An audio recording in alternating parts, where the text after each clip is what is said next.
Hello everyone, welcome to the Lungleng Show. Well, today let's talk about whether the United States would enter into war with Iran. You know, since yesterday, this debate is ongoing. A lot of people in the United States, especially Trump's supporters themselves, do not want the United States to enter into war. When Trump was campaigning for the election, 2024 election, he campaigned with a message that United States will never enter into war again, and he thought he was totally against with the Ukraine-Russian war as well. So giving that message, a lot of voters who don't want war at all believe that Donald Trump was the right president. But unfortunately or fortunately, now Donald Trump has started to sound like he wants to go at war with Iran again. Not necessarily maybe directly within the United States and Iran, but because of Iran and Israel conflict. And the Iran and Israel conflict, we have done a brief analysis a few days ago. You can just still find on our channel. On the live category, you will see the explanation of why there's a conflict between Israel and the Iran. So you will find that video. But today, let's look at from the angle of the United States. If United States is really ready to go at war with Iran again, for the sake of Israel, or for the sake of peace, or for the sake of denuclearizing the regime of Iran, the Islamic regime of Islamic Republic of Iran. So let's take a look at one by one. So this morning, yesterday, Donald Trump posted on a Truth Social, which is a social media app, something like X, something like Twitter, but that's available only in the United States, because after he was banned from Twitter, erstwhile Twitter, before Elon Musk took over Twitter, before Elon Musk purchased Twitter, he was banned because of when he didn't get elected, his supporters went to the Capitol Hill to support and entered the Capitol Hill, which is something like a parliament, to just register to protest. So he was accused of that as causing insurrection in the United States, causing something like insurrection. So he was banned on X, he was banned on Twitter. That's why along with him, they started something like like I said, the social media app known as Truth Social. That's available only in the United States. And he posted there.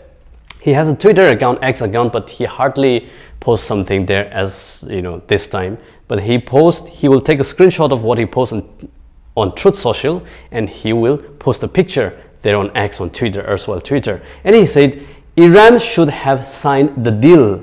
I told them to sign. What a shame. What a waste of human life. What a shame, a waste of human life. Simply stated, Iran cannot have a nuclear weapon, in uppercase letters, in very, very bold statement that he's making. I said it over and over again, and this is the main point. Everyone should immediately evacuate Tehran. What does it mean? There's no letter, there's no word for war here. But like when the president of the United States, the most powerful man in the world, says everyone should immediately evacuate Tehran. Tehran is the capital of Iran. Imagine, suppose, since we're in Lungleng, let's say, if Donald Trump says everyone should evacuate Kohima, what would you say? What would you feel? How would you react? Definitely, we all will be scared to live in Kohima. We all will be scared to live in Dimapur, in case of Dimapur. So as soon as he announced that, a lot of people, there were a lot of traffic jams last night at around 3 a.m. where definitely people were leaving Tehran, because he has asked them to evacuate Tehran as soon as possible, immediately. That shows that Donald Trump maybe is ready to go war with Iran. Or maybe it's just a word. It's just a threat to Iran, intimidating the Iran leadership, like the Khamenei, who is Ali Khamenei, the supreme leader of Iran. So as a result of that, there has been a chaos in Iran right now, especially in Tehran. And Iranian leadership, some sources say that Iranian leadership is trying to reach out to Donald Trump, the president of the United States, to have a conversation, to have a deal, to have a negotiation on this, because they cannot afford to go to war with the United States at this moment. So that's what is happening right now. But let's analyze if US is really going to war with Iran? And if it does go to war with Iran, for what purpose? What would be the reason that United States would send its military troops and war machines to Iran to wage war again, like we saw in 2003 when the Bush administrations declared or invaded Iraq in 2003 on the pretext of Iraq possessing weapons of mass destruction. I will come to that a little later. Now let's look at it. What is happening? So Donald Trump is still very, very adamant about Iran cannot have a nuclear weapon. I will give you the context. This guy is Tucker Carlson. He's a journalist. He's an American journalist, and he was one of the top anchors for the Fox News for quite a long time. But he was fired by the Fox News for whatever reasons that we can talk another time. But he was fired. But he was a strong supporter of Donald Trump before the election, till the election, or literally before this Israel and Iran conflict began recently. He was a staunch supporter of Donald Trump. But he started saying, we don't want war anymore. War is enough. We don't want our boys and men to go and die in other countries for the sake of Israel. That's his point. And he has been voicing out that strongly on his platform. He has a huge audience, as we can see. As a reaction to that, Donald Trump traditionally and normally does not spare anyone. Whether it's a friend or foe, or he would not spare anyone. We have seen that, in the spat between him and Elon Musk as well. They were bros. They had a strong bromance until recently, but we could see the eruption of the bitter relationship between him and Donald Trump, Elon Musk and Donald Trump. So, like I say, Donald Trump can just blast at anyone. He can just slam anyone anytime when things don't go in his favor. So he wrote a text, somebody please explain to Cookie. I mean, Cookie means something, a person who is stupid or who is insane. Cookie Tucker Carlson, that Iran cannot have a nuclear weapon. So I think Donald Trump is very, very adamant that Iran should not have nuclear weapon at all in any case. That's very clear. So he's trying to send a message that the war and every conflict that's happening in the Middle East, especially with Iran, is because Iran is trying to develop a nuclear weapon. That's why if United States goes to war at all, it would be to denuclearize or to fight against the nuclear weapons that Iran is developing. So that's the message that is indirectly giving to the world.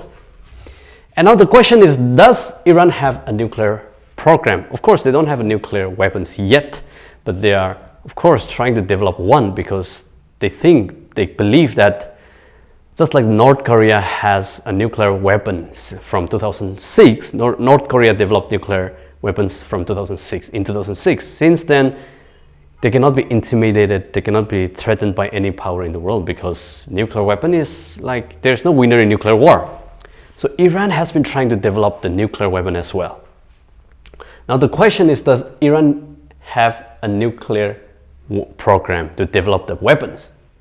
Well, this is the fact. Just look at it. Iran has repeatedly denied developing nuclear weapons. Iran has repeatedly denied that and has signed the Nuclear Proliferation Treaty. So the Nuclear Proliferation Treaty, means NPT, is a treaty signed somewhere in the 1970s.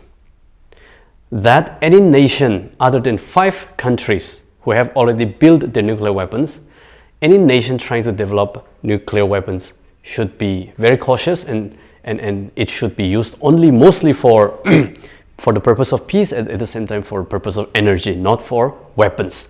So this Nuclear Proliferation Treaty is all about that.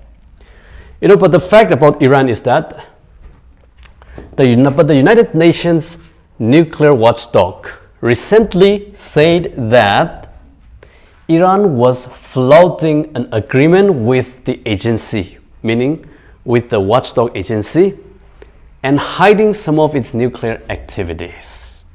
So now it's a third party, the United Nations third party is a nuclear watchdog saying Iran has been floating, means disregarding the nuclear agreement with the UN watchdog agency. And Iran has been hiding some of its nuclear activities. So the United Nations nuclear agency nuclear watchdog is already saying Iran may not have developed yet, but they are disregarding, not paying any attention to the agreement that has been made with Iran. So they are breaking the laws, they're breaking the rules of the nuclear program. So yes, there must be definitely some truth in it. Iran being threatened by a lot of nuclear powers in the world, and as a country, as soon as they get the nuclear weapons, they will not be intimidated or threatened by anyone. So nuclear power weapon is the only means for Iran to stand on their own feet, especially the Islamic Republic of Iran, led by a supreme leader, Ali Khamenei. So that's, as till there we are very clear. Now I want to tell you what is the purpose of NPT, Nuclear Proliferation Treaty. Like I said, the objective of the treaty, which took effect in 1970, is to hold the spread of nuclear weapons, make nuclear weapons making capability, just to hold the nuclear weapons making capacity and capability of any nation, guarantee the right of all members to develop nuclear energy for peaceful ends, and for the original 5 nuclear weapons powers to phase out their arsenals. Now for these 5 nuclear powers, original, the earlier ones, who already had possessed nuclear weapons before the treaty was signed, this NPT, Nuclear Proliferation Treaty, will ask all the 5 nations to phase out their nuclear arsenals slowly, so that nuclear weapons are not, or is not proliferated, is not increased, because it's the biggest threat in the world right now. The moment any country goes to war, a nuclear war, then it's just everyone is going to lose that war. There will be no winner for sure. So that's why the NPT came into the picture. Now I want to tell you, the Nuclear Proliferation Treaty defines nuclear weapon states as that they have built and tested a nuclear explosive device before the 1st January. So the 5 nations these are the nations. The United States developed nuclear weapons in 1945 already, before India got her independence. And Russia developed in 1949. And United Kingdom in 1952, France in 1960, and China in 1964. So other than these 5 countries, every effort should be made to hold the production of nuclear weapons. And for these 5 countries, according to the Non-Proliferation of Nuclear Weapons Treaty, these 5 countries should also slowly phase out their nuclear arsenals. Let's make it that simple. And India, as we see, when it comes back to India, as we're from India, we can look back. India became a nuclear power in 1974. Just imagine. The rest of the countries, like they were in China in 1964, but after 10 years on, India was was able to develop with its first nuclear weapons, nuclear test. And the first nuclear test program was known as the Smiling Buddha. As we all have read that in our history. And Pakistan also have their nuclear weapons developed in 1998. So it's going on, and before we jump into that, Pakistan has around 172 nuclear warheads, whereas India has about 180 nuclear warheads, according to SIBRI, which is Stockholm International Peace Research Institute. Stockholm International Peace Research Institute. According to them, they said Pakistan has about 172 nuclear warheads and India has 180. Now let's look at it. United States invaded Iraq in 2003 on the pretext that Iraq, under the leadership of the dictator known as Saddam Hussein, possessed weapons of mass destruction. So on that pretext, United States, when George W. Bush was the president in 2003, invaded Iraq. And as we all know that, and as we all are aware that they could not find any weapon of mass destruction after Saddam Hussein was killed and Iraq was invaded by the United States. It was a huge war, huge human casualty as well. So everybody got to know that there was no weapon of mass destruction in Iraq. Then why did the US enter into war with Iraq after all? And is that the same case with the United States entering into war with Iran this time? Let's see. So there was a huge consequence of the Iraq invasion by the United States in 2003. So I want to just highlight that the invasion led to a long and costly war. The deaths of hundreds of thousands of Iraqis, Iraqis, and over 4,400 American soldiers dead. And the war destabilized the region, the Middle East and Iraq region, like Iran and all of Afghanistan were destabilized because of this war. And the lack of WMDs, means weapons of mass destruction, also damaged the credibility of the United States government and its intelligence agencies. You know, there was an intelligence reports in the United States that Iraq possessed a weapon of mass destruction.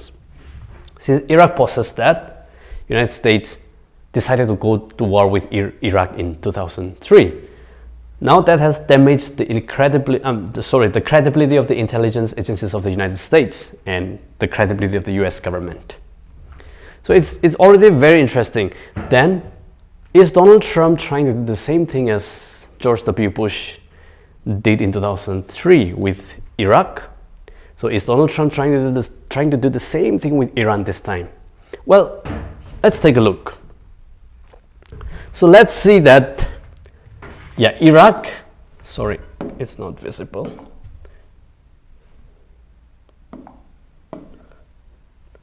Iraq in 2003. Iraq, Iran. So Iraq was accused of possessing weapon of mass destruction. And Iran is accused of developing nuclear weapons. So it's developing. Still, Iran doesn't have it yet. It's developing.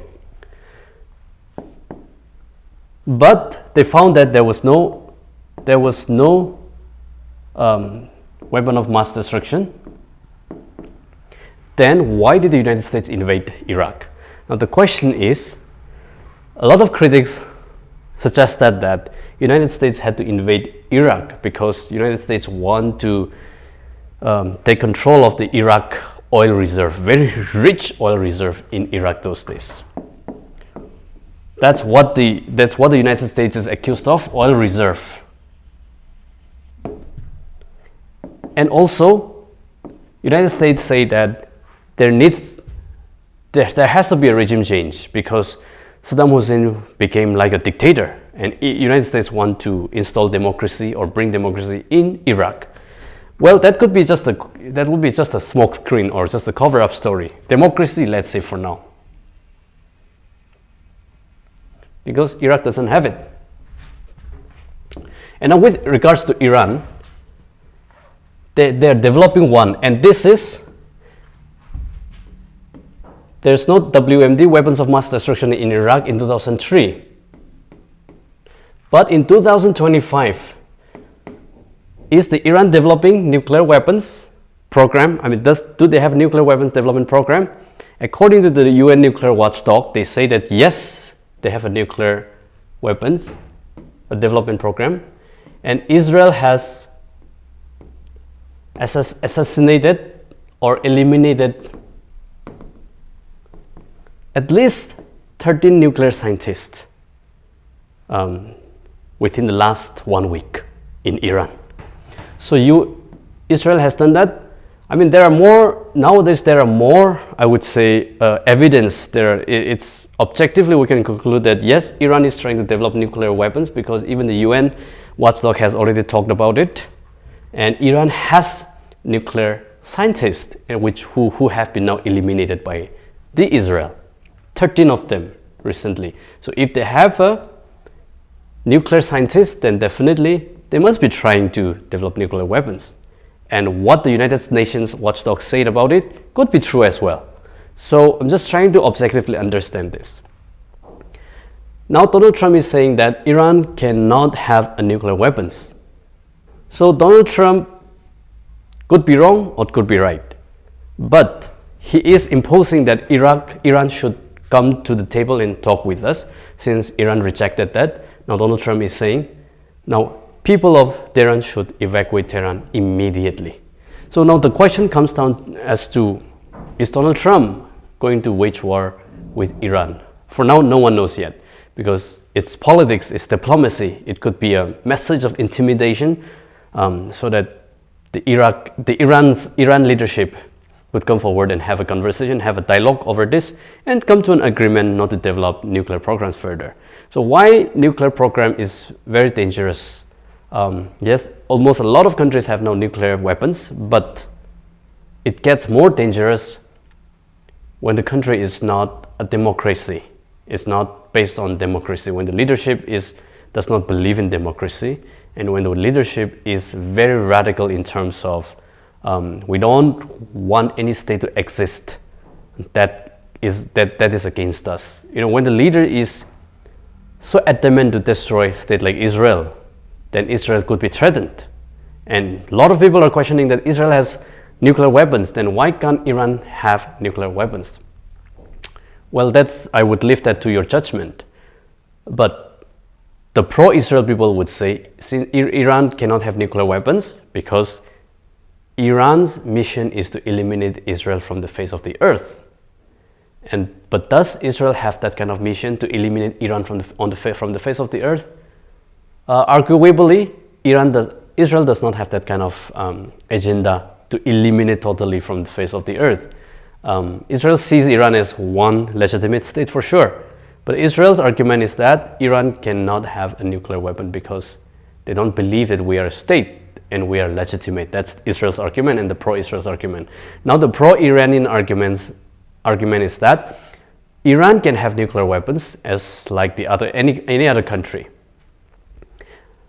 They would always say that Iran needs to defend itself from the threat of Israel. So is Israel giving threat to Iran? Yes, Israel has been threatening Iran and intimidating Iran for quite some time. Not just this time. Like I showed you, it's since 1979. Israel has been threatening Iran, have been waging proxy war. Not just from one side, but the two sides have been waging proxy war since 1979. But will Israel eliminate Iran totally from the face of the earth? That